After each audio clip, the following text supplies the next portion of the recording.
Sveiki, mėly žiūrovai, prieš jūsų akis yra dar vienas šauniai atrodantis Dalios Ražano, kitaip ir žinoma kaip Rada Electronics įkūrėja, lempinis fono korektorius Rada Precious 2. Kurią apžvalgą netrukus ketinu padaryti, kartu galėsime susipažinti su šio fono korektoriaus dizainu, surinkimo kokybė, naudojamas viduje komponentais ir kitais techniniais sprendimais, kuriuos įgyvendino Dalius, projektuodamas šį fono korektorių. Tiems, kas galbūt gerai nežino, kas yra fono korektorius arba fono priešstiprintuvis, tai yra įrenginys, kuris vienu metu atlieka dvi pagrindinės funkcijas. Pirma yra silpno signalo iš patefono galvučių stiprinimas, kuris gali siekti net kelius šimtus kartų iki linijinio signalo įtampos lygio. Patefono galvutės yra tam tikra prasme elektros įtampos generatoriai, kurie mechaninius adatos virpesius verčia mažos įtampos elektros impulsus, tipiškai nuo 0,1 mV iki 5 mV priklausomai nuo galvutės konstrukcijos ir tipo, kurie dalinasi į du pagrindinius, yra moving magnet ir moving coil. Na ir žinoma, kelias kitas variacijas, tokias kaip moving iron, moving microcross ir yra dar tokia piezo, kažkada tai buvo naudojami.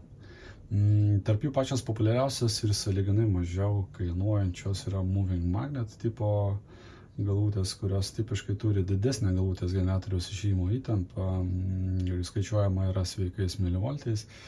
Moving coil patefono galvutės yra antras iš tų populiariausių galvučių tipo. Tai yra laikomos kaip turinčios geresnės charakteristikas, tačiau būna gerokai brangesnis už moving magnet tipo galvutės ir dažniausiai generuoja gerokai mažesnė įtampa, kuri matuojama 0,1 mV dalimis. Konkrečiai Rada Precious 2 yra labiau pritaikytas moving magnet tipo galvutė. Na ir kita pagrindinė funkcija fono korektorius arba fono priešstiprintuvė yra dažnio atsako korekcija naudojant RIA standartą, kuris buvo priimtas plačiam naudojimui. Jeigu aš gerai atsimenu, nuo 1954 metų, tai trumpai tariant, įrašant vinilinę plokštelę yra užkeliami aukšti dažniai. Jeigu mes paimsime lygią juostą būtent dažnio atsako, tai atrodo įrašomas garsas taip, kad yra užkeliami aukšti dažniai, o žemi dažniai tuo pačiu metu yra gerokai prislopinami. Nežemiams dažniams reikia platesnių takelių, o tai savaime suprantama turi kelius neigiamus poveikius. Padidina detelės judėjimo amplitudę, kas savaime suprantama nėra sveika nei pačiai galvutei, nei takeliams ir sumažina vietos kiekį dainoms plokštelėje. Tai atkuriant garso įrašus iš plokštelės su fono korektoriumi yra atliekamas atvirkštinis procesas, tai yra slopinami aukšti dažniai ir yra pakeliami žemi dažniai. Tai tam, kad išlyginti dažnio atsako charakteristiką ir visam dažnių spektre būtų vienodas garsumo lygis. Tai toks yra momentas. Čia tiems, kas nežino galbūt iki galo arba tinkamai, kas yra fono korektorius, tai ką tik apibūdinau jo dvi pagrindinės funkcijas. Taigi, žinant jau, kas tai yra, galima pereiti toliau prie Precious 2 apžvalgos. Čiagi mes turime atnaujintą Rada Precious 2 fono korektoriaus versiją, kuri savo dizaino gana smarkiai skiriasi nuo prieš tai išleisto tokio paties modelio versijos, kuri mano subjektyvia nuomonė atrodo kur kas dailiau nei pirmtakis, kuris buvo griežtesnių formų, ir visiškai juodas. Čiagi mes turime dviejų spalvų kombinaciją, juodos matinės spalvos ir pusiau blizgios bronzinės, kurias puikiai kontrastuoja viena priešais kitą ir tuo pat metu atrodo labai harmoningai. Kas man asmeniškai patinka tokiam derinyje, tai kad yra išskiriamos formos ir kitos korpuso detalės, kuriams kontrastuojančios spalvos suteikia vizualinio gylio. Tokios kaip šone esančios ertmės arba išpjovimai, kurie žiūrint tam tikrų kampų atrodo kaip žiaunas, bendrai žiūrint iš priekio, dailiai suformuoja išorinio dangčio apatinę formą, ant kurios yra pripirtintos kojelės. Man tiesą sakant primena netgi Rajos taip vadinamus galvos pelekos, tai dar vadinamus kaip demono ragai. Jei tai būtų mano projektas, aišku, gerai, jį taip ir pavadinčiau Raja, tai mes galime dar truputėlį pasižiūrėti, aš pabandysiu pašviesti, kad matytųsi, tai toks matosi yra užlinkimas ir ten laikosi būtent ant kojelio pats fono priešstiprintuvės arba fono korektorius, kitaip tariant. Priekinė fono korektoriaus dalis atrodo gana asketiškai. Iš visos įvairovės valdymo organų pas mus yra tik vienas įjungimo mygtukas, kuris turi taip pat ir šviesos indikaciją, tai yra gintarinės spalvos žiedą, kuris susižiebia, kai yra jungiamas mygtukas ir puikiai dera, mano subjektyvia nuomonė, būtent prie priekinio fasado spalvos, pačios bronzinės ir susilieja, neatrodo kaip ne vietoje esantis komponentas arba daiktas. Kaip ir daugiau priekinėme fasade pas mus nieko nėra, liko dabar tik nuimti viršutinį dangtį ir pasižiūrėti, kasgi yra po jo ir susipažinti su konstrukcija ir naudojamais komponentais. Dabar ko gero pati įdomiausia dalis, tai yra būtent vidaus apžvalga, tai šiuo metu matome jau yra nuimtas viršutinis išorinis dangtis. Štai taip jis atrodo iš kitos perspektyvos, jį pasižiūrėjus, matosi, kad jis yra ne tik tai dekoratyvinis arba dangtis, kuris uždengia komponentus tam, kad nepatektų purvas, dulkės ir taip toliau. Ir tuo pačiu metu jis yra nešančiosios konstrukcijos dalis, kuri prilaiko patį fono korektoriaus šasi, kuris matosi šiuo metu yra padėtas šone, tokios besisukančios platformos, tam, kad galima būtų jį patogiai apžiūrėti iš visų pusių, bet mes prie jo netrukus grįžime, kai parodysiu dar, kaip yra realizuojamas šio fono korektoriaus tvirtinimas, tai yra kojelės pačios. Tai matosi, kad kojelės susidaro iš dviejų komponentų, tai yra pati kojelė metalinė, turinti tokį ilgą gana varžtą ir minkštą paviršių, ant kurio jau stovi pats įrenginys. Jis yra užmaunamas štai taip, tai yra kojelė, maunama būtent taip. Vėliau yra naudojama metalinė irgi gana sunkiai įvorė. Tai uždėsim. Ir visose keturiose vietose būtent taip yra realizuojama ir ant jau pačių įvorio yra prisukamas ir laikosi fono korektoriaus arba fono prieš stiprintuvo šasi. Tai va, atidėsiu dabar į šoną ir galima bus grįžti prie, ne tai kad grįžti, o pereiti prie jau vidaus komponentų apžiūros. Taip kaip dar vienas fainas momentas, kuris man patiko, tai matosi šviesos projekcija, kuri prieina per išpjautas raides ant viršutinio dangčio, būtent dalies, viršutinės dalies. Taip pat dailiai žiūrisi. Tai va, tai su dangčiu viskas yra aišku, dabar galime pereiti prie jau stiprintuvo vidaus komponentų apžvalgos. Ir čia pas mus matosi, kad viskas atrodo gana įdomi. Principinės schemas arba blokinės diagramas šio įrenginio aš neturiu, tad bandysime su jo topologija susipažinti tiesiog vizualiai, pasižiūrėję visus čia esančius komponentus ir kaip viskas yra sujungta. Tai iš karto matau, kad šis fono korektorius dalinasi į keletą blokų. Tai vienas iš jų yra būtent tinklo maitinimo dalis, tai būtų pirmasis. Antrasis blokas pas mus būtų maitinimo šaltinis, kuris yra būtent šioje plokštės dalyje. Trečiasis skyrius pas mus būtų būtent jau audio trakto stiprinimas ir ekvalizacija. Na ir ketvirtas būtų pas mus galutinis, tai čia jau išėjimo transformatoriai. Ir turbūt reikia praeiti pro kiekvieną skyrių atskirai ir įdėmiau pasižiūrėti, kaip viskas čia yra realizuota. Tad bandysime tai ir padaryti. Grįžtame dabar prie pirmo skyrius, tai čia pas mus yra tinklo maitinimo dalis ir matosi, kad galinė išorinė sienelė pas mus remontuotas toks lizdas, skirtas standartiniam maitinimo laidui. Vėlgi yra fainas dalykas, kad tu gali panaudoti bet kokią savo turimą laidą. Vėliau pas mus yra saugiklių dėžutė, matosi paslėpta čia, ir taip vadinamas jau pagrindinis įjungimo mygtukas, tai yra master mygtukas. Laidai matosi eina tiesiai iki plokštės ir plokštėje pas mus yra kontaktinės aikštelės, kurios leidžia atlikti komutaciją, būtent tinklo maitinimą.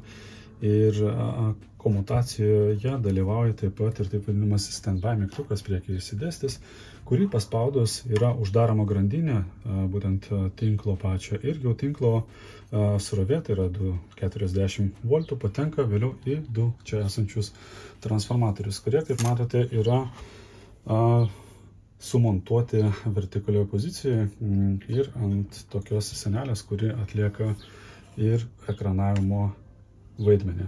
Patys toroidiniai transformatoriai matosi, kad yra patalpinti į tokius cilindro formos skydus ir uždengti dar tokiais dangteliais. Vienas iš transformatorių yra aukštos įtampos transformacijai skirtas, kitas yra žemos įtampos transformacijai.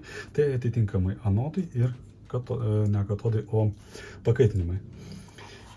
Jungus mygtuką tinklo maitinimo srovė patenka į abu šios transformatorius, vėliau iš jų iš antrinės apvijos išeina jau atitinkamos įtampos. Tai matosi, kad čia pas mus baltais laidais yra pažymėta, ateina aukšta įtampa iš antrinių apvijų.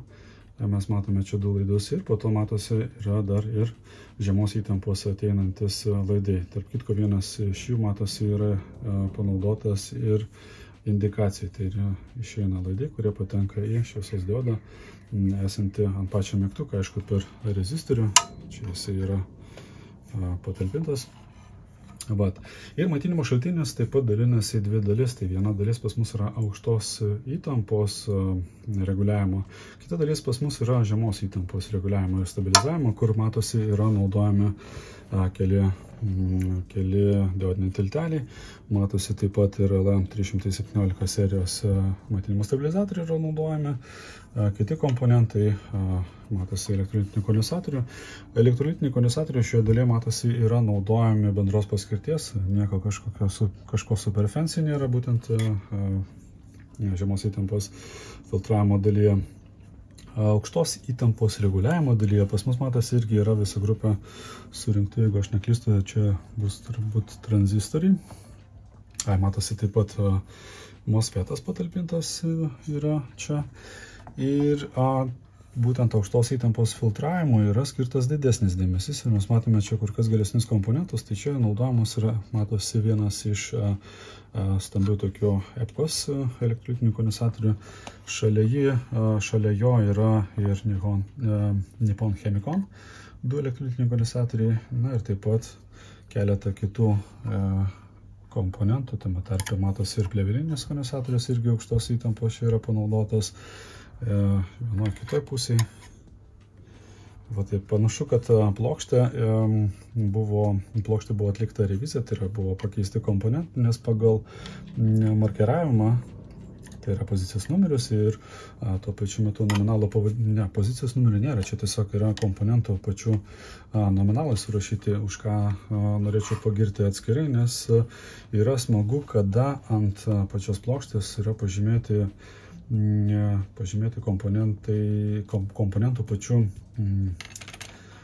sakykime taip, parametrai, tai yra kokia čia turėtų būti, tai yra kokia talpa arba kokia varža turėtų būti. Tai esant situacijai, kai tiesiog sugenda arba sudega vienas iš komponentų, yra nesudėtinga pakeisti, nes tu žinai, kad šitoje vietoje turėtų būti toks ir toks komponentas ir nereikia ieškoti principinės schemos. Tai yra labai geras sprendimas, nes negali žinoti, kur šis aparatas gali patekti ir kad nebūtų problemos jį sutaisyti ir po to sugedus aparatą, kurio niekas negali sutvarkyti, nes nėra principinės schemos, prakeikti patį gamintoją. Tai šiuo atveju Talis užbėgo už akių ir padarė viską paprastai. Žinom, kokie komponentai čia yra naudojami. Galbūt yra kažkokia tai situacija, kai yra skirtingos revizijos, gali būti naudojami kiti komponentai. Tai matau, kad šiuo atveju taip ir yra. 2,2 mikrofarado, 400 voltų yra pakeistas gerokai žemesnė, gerokai žemesnė talpa. Na, toks turbūt yra sprendimas.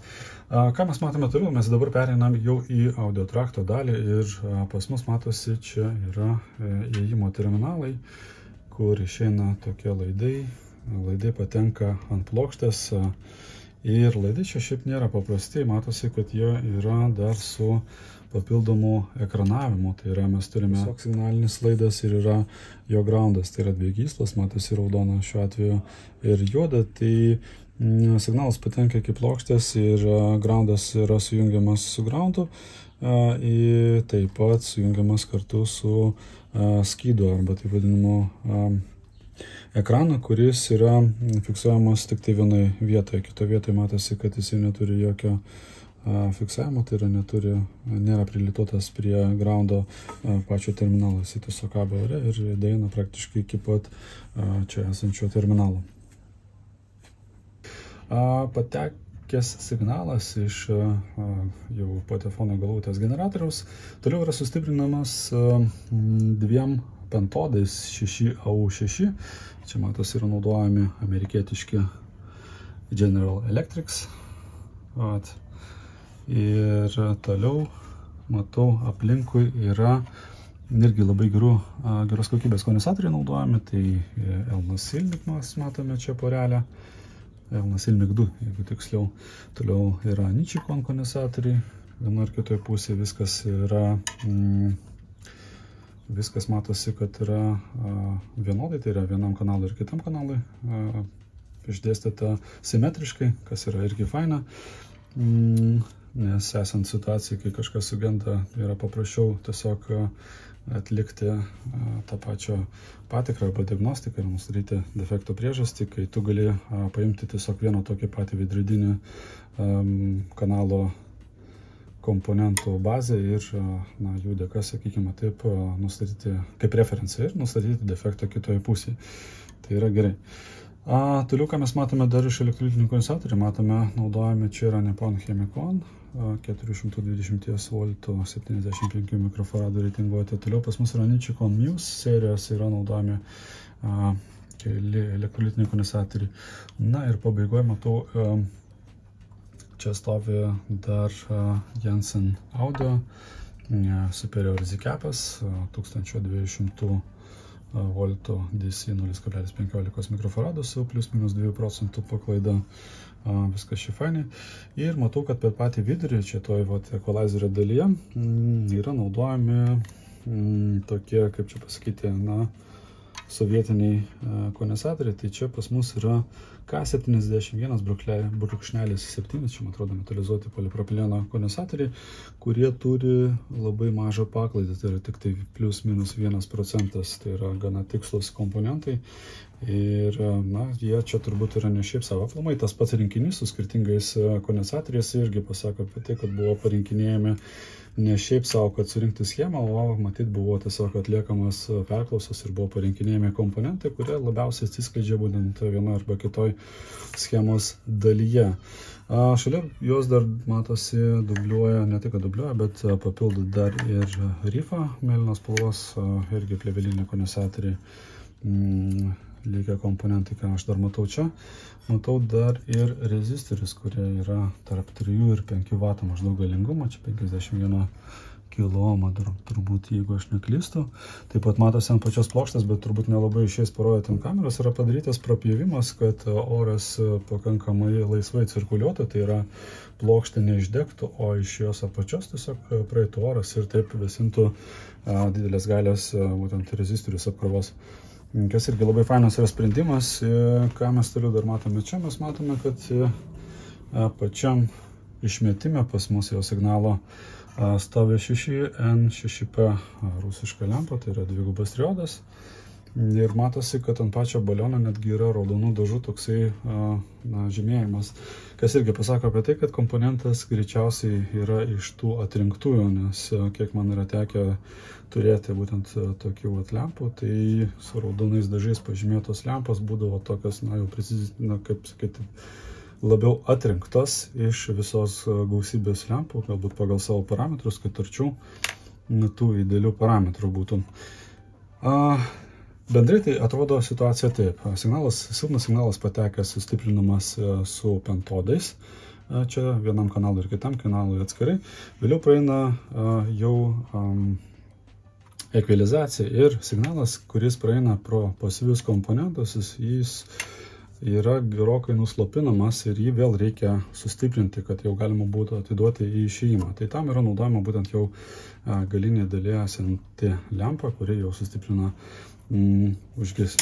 pagesinta pakankamai neblogai pasyviais komponentais signalą ir pakelia jį iki tam tikro lygio, kuris vėliau patenka jau į transformatorius. Mes matome, kad čia tiesiog nėra kažkokių tai daugiau komponentų pakeliui, tai patenka į išėjimo transformatorius. Išėjimo transformatoriai jau išeina į taip vadinamą linijinio išėjimo terminalus, kairį ir dešinį kanalą. Na, va taip pat viskas atrodo. Transformatoriai matosi irgi surinkti tikrai kokybiškai ir fainai. Yra naudojama tekstolito bobinos, taip vadinam, naudojamos. Pačios apijos matosi, kad tvarkingai susuktos, pravedus pirštu, nėra nei kažkokių tai susigrūdimo laidų, tai jaučiasi, kad tikrai viskas lygiai yra suvyniota. Geležis matosi irgi naudojama gera. Dalykas, kurį galbūt aš patobulinčiau šitą vietoj, tai aš manau, kad imčiau ir nudažyčiau arba naudočiau kažkokią tai laką padengti paviršių būtent šios geležies, nes, na, kaip įprasta, neapsaugota geležis, jinai turi tendenciją po truputėlį rudyti, ypač jeigu eksploatuojamas daiktas yra drėgnoje aplinkoje, tai toks, čia būtų, čia mano tokia grinai asmeninė nuomonė ir toks subjektyvus dalykas, kaip vienam vienaip atrodo, kitam kitaip atrodo, man atrodo taip. Bendrai viskas yra tikrai fainai padaryta ir matosi ir rėmelis tikrai išpjautas specialiai būtent pagal šitom plokštelėm. Viskas yra handmade. Nu, kaip ir viskas šitoje dalyje matome, kad jau viskas spėjome apžiūrėti, komponentai naudojame geri, pati schema atrodo irgi tvarkinga, matosi, kad nėra kažkokio bardako išmėtyta, tai išlaikyti, tarkime, to paties signalo trakto simetriją vienam ir kitam kanalui, ne tik tiesiog pagal komponentų išdėstymą, viskas pakankamai logiška ir suprantama. Tikrai tvarkingas daiktas. Visai fainai čia atrodo. Tai va, susipažinom su šio fono korektoriaus viduje esančiais komponentais ir dabar galima bus uždaryti dangtį. Eisime, pasijungsime, paklausysime, kaip jis skamba. Aš bandysiu jį su keliom galūtėm. Tiesą sakant, bandysiu aš jį ne tik tai su MM tipo galūtėm, kuriam jisai yra skirtas, bet ir tuo pačiu metu su MC tipo galūtėm, naudojant dar papildomą step-up transformatorių, kuris irgi yra iš tos pačios kompanijos Rada. Tai prie šios fon serijos turiu kaip tik tokį paėmęs pasibandyti.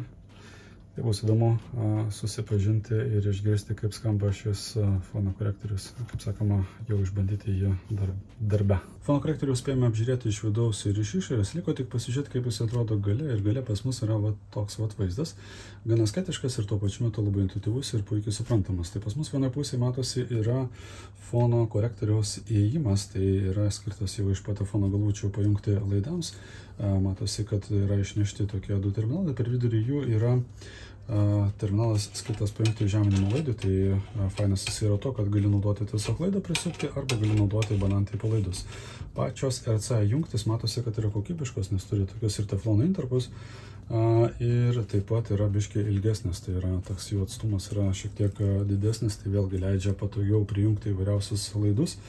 Atstumas irgi matosi, kad čia paliktas yra toks pakankamas, kad netrukdytų vienas kitai, ir taip pat kitoje pusėje matosi, kad yra linijinių išėjimo terminalai, kurie yra lygiai tokio paties tipo RC jungtis. Dalykas, kuris man patinka, vėlgi tai yra tas, kad yra didesnis šiek tiek atstumas negu standartinis, tai kas leidžia iš principo pajungti skirtingus laidus. Tai yra kai kurie audiofiliniai laidai pasižymė to, kad turi gana stambius antgalius, ir jeigu būna, tarkime, standartinė jungtis, kuri dažniausiai būna tarp 18 ir 20 mm atstumas tarp centro pačio, tai jau yra biškai sudėtinga, tai jos atjungti arba prijungti. Aš kaip pavyzdį galiu parodyti, tiesiog pas mane yra po ranka standartinė jungtis, kuri matosi, kad centras štai taip yra. Ir tai va, tai šiek tiek išneštos vieną nuo kitos jungtis tikrai leidžia patogiau sujungti ir naudoti skirtingų storio ir dydžių tos pačius RC lizdus. Tai yra fainas momentas. Kas toliau, pas mus matosi informacija apie patį produktą, tai yra pavadinimas, visa informacija apie tai, kad jis yra pagamintas Lietuvoje, ir serijinis numeris ir kiti visi įspėjamieji ženklai. Tai iš principo daugiau nieko gale pas mus ir nėra. Na, standartinė jungtis, kuri leidžia pajungti vėlgi savo norimą maitinimo laidą, taip pat saugiklių dėžutė ir jungimo mygtukas, taip vadinamas pagrindinis. Va toks yra vaizdas jau iš galo. Labai džiaugiuosi gavęs unikalią progą išbandyti ir supažinti jūs, mėly žiūrovai, su dar vienu Rada Electronics produktu. Šį kartą tai buvo RADA Precious 2 fono korektorius arba ar kitaip žinomas kaip fono priešstiprintuvis. Galėjome susipažinti su iš arčiau ir apžiūrėti šio įrenginio eksterjerą, interjerą, įvertinti jo sudėtį. Kalbant apie skambėjimo charakterį, man jis paliko labai teigiamas emocijas. Garsas tikrai buvo nesuvaržytas ir atviras, su nepakartojama dinamika ir puikiu toniniu balansu. Tam, kad susidaryti maksimaliai objektyvią nuomonę, fono korektorius buvo išbandytas su keliam skirtingom patefono galvutėm. Naudoja Moving Magnet tipo Ortofon LM30 kaip lengvos masės galvutė. Buvo taip pat išbandytas Audio-Technica T15XE kaip mažą išėjimo įtampą turinčio MM tipo galvutę. Trečia galvutė, kurią bandžiau, buvo Shure M95GLM. Po to perėjau prie Moving Coil ir čia man jau teko naudoti papildomą step-up transformatorių, kuris buvo RADA Precious 1. Sistemą bandžiau su Benz Micro LP galvutė ir pabaigai Fidelity Research FR2 su labai žemu impedansu ir išėjimo įtampa. Ką benaudočiau, skambėjimo charakteris buvo atpažįstamas su minkštais aukštais ir, sakyčiau, drąsiais žemais. Ypač patiko tai, kad šis švelniai pateikdavo neišvengiamas plokštelės triukšmus, tokius kaip pokštelėjimai nuo įbrėžimo ar kitus fizinius defektus, kurie su kai kuriais kitais fono korektoriais pokšteldavo taip, kad maža netrodė. Tai šio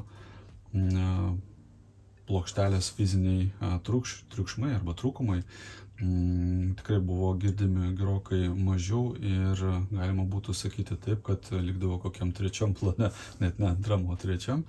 Ir visa tai yra dėka šio fono korektoriaus atsparumo momentiniam perkrovom. Tas yra tikrai faina.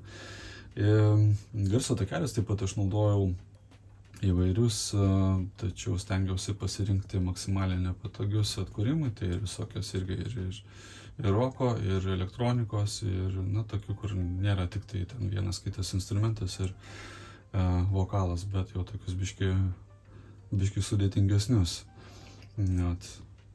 Tai tikrai viskas fainai skambėjo, tikrai patiko ir dinamika, ir drivas buvo nuostabus. Kartą važiuojant namo iš eilinės komandiruotės ir turint laisvos akimirkos, sugalvojau paskambinti ir pabendrauti su Dalim, būtent šio fono korektoriaus kūrėjom. Uždaviau jam kelis klausimus ir gavęs toks mini interviu. Vienas iš klausimų buvo toks, nes aš tiesiog pastebiu, kad pristatome nauji RADA produktai dažnai skiriasi savo išvaizdą ir dizainą. Tai klausimas buvo apie vizualinį identitetą, apie unifikuotą dizainą, kaip pamatęs visą produktų liniją per atstumą, kur nebegalėtume žiūrėti logotipą, bet galėtum pasakyti, kad tai yra RADA, kaip tarkime yra koks Grifonas, kaip yra D'Agostino ir panašiai. Žinot, tie prekiniai ženklai, kurių dizainas jau iš karto išsiskiria iš visos minios. Dariaus atsakymas buvo toks, kad jis dar yra rafinavimo stadijoje, nes rankų darbo ir smulki serijinė gamyba yra gana lanksti ir leidžia paprasčiau prisitaikyti prie besikeičiančių trendų ir galutinių naudojimo pasirinkimų. Tai nemažai prisideda ir naudotojų atsiliepimų bei patirtis, tai mes matome puikų variantą, kaip Precious 2 iš vieno form faktoriaus perėjo visiškai kitą form faktorių, tol kol bus, manau, kad taip ir yra siekiama išbandyti skirtingus dizainus, tol kol bus pasiektas unifikuotas kalbantis už save ir galintis tapti RADA vizualiniu identitetu. Manau, kad atnaujinta Precious 2 versija, kurią mes ką tik apžvelgėme, yra puikus pavyzdys ir galėtų drąsiai pretenduoti tokį. Kitas klausimas buvo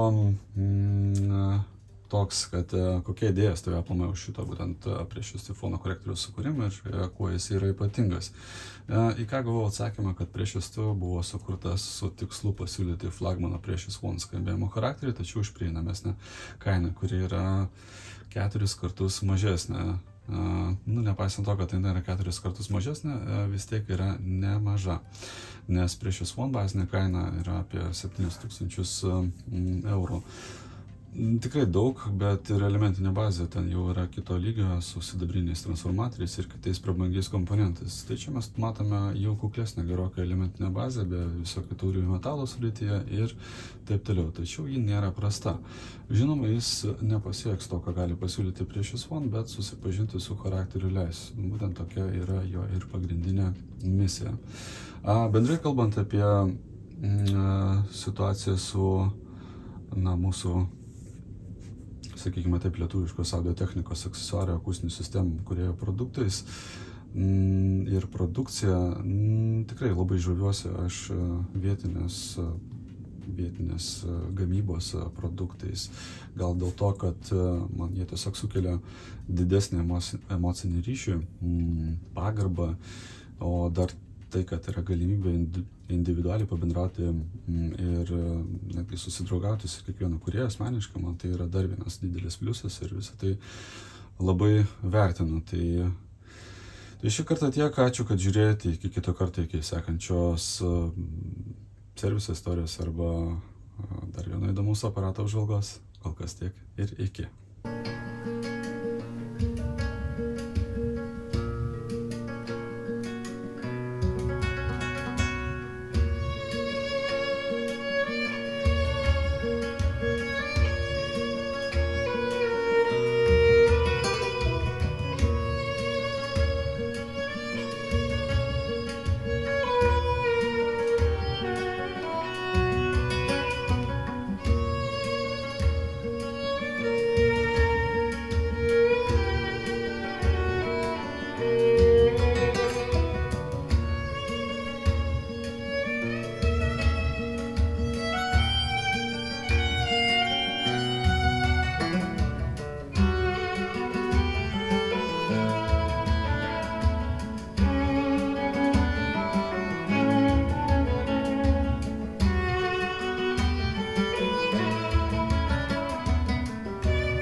Thank you.